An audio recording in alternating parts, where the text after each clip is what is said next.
kinilabutan ako. Kinilabutan, di ko alam.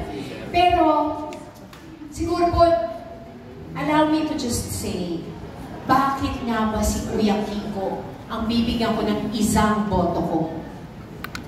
Kasi katulad na nasabi ni Fee kanina, ang track record malinis, ang puso humble. Nakilala ko po siya, mas nakilala ko nung kami po ay galing sa Davao Rally para sa Lenny Kiko po nung 2022. Magkasabay kami sa eroplano. Hindi ko siya talaga masyado kilala. Siya po si Ato Shawi, mas kilala ko. At idolo nating lahat at mahal na mahal natin. So pinagmamasdan ko lang, siya lang magsabi, nasa kaya mga bodyguard nito. Tinitignan ko, wala po akong naramdaman na presensya na nagsasabing VIP ako. Tinandaan ko po yun. Sabi ko ay nakatapak sa lupa. Nakita ko po yun, sir. And sabi ko, I really like, sabi ko, ito talaga ang VP ko noong panahon na yun. So, nung nalaman ko po natatakbo si Senator Kiko, nagpunta po ako ng very first. Marami lang pong nangyari, kaya hindi ako nakasama pa sa mga rally. Pero para sa akin po kasi, pag binabasa ko po kung ano ang mga na-accomplish ni Senator Kiko, syempre yung Sakip Saka Act. Napaka-importante po ng food security, lalo na po sa isang bansa kagaya ng Pilipinas, na ang root problem po talaga ng lahat ay kulang sa pagkain. Bakit mayroong krimen? Gutom ang tao. Bakit nag-feel tayo sa mga pagpasa ng maraming matalino na Pilipino, pero dahil sa malnutrition, hindi tayo umaabot, hindi natin nare-reach yung full potential natin. And I think this is something that needs to be addressed.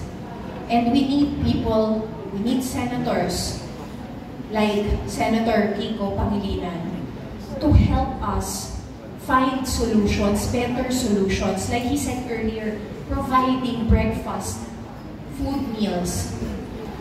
Importante po sa akin yun. I actually am part of Advancement for Rural Kids. They address food security here in the Philippines. So, pag pumunta ka po sa rural areas, napaka-basic po eh. Turuan nyo lang silang magtanim. Makakakain po ang mga tao sa probinsya natin, wala pang 5 piso. May pagkain na. Magtatanim lang sila ng gulay. Pero minsan po ay nakalimutan na ito. Very basic. Pwede po ang mga komunidad sa ating may lupa po eh.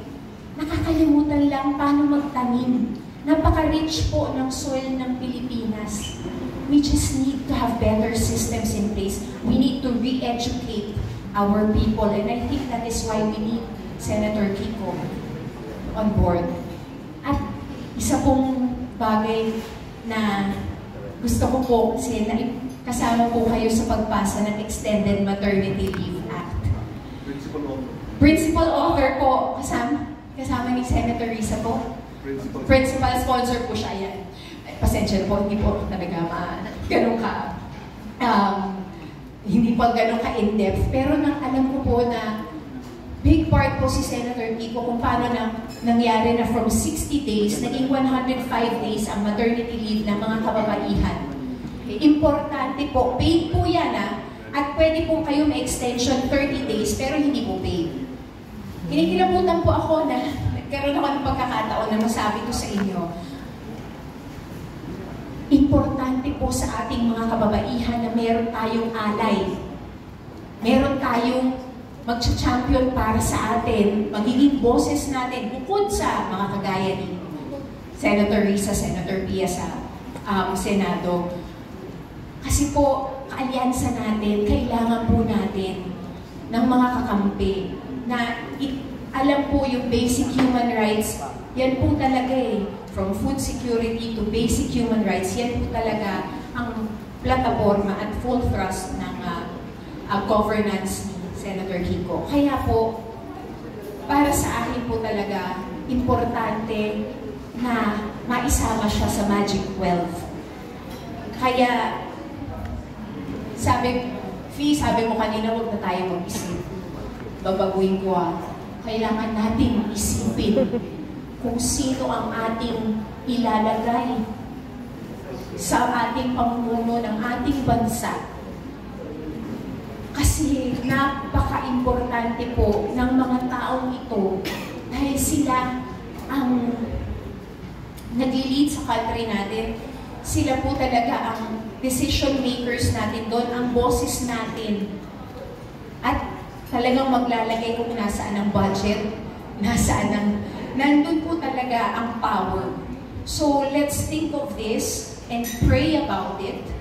Sino ang pinaka-nararapat? At para sa akin po, si Senator, si Kuya Kiko po ay isa sa mga ito. Kaya tandaan po natin, number 51 sa balota. Kiko pa po. Thank you.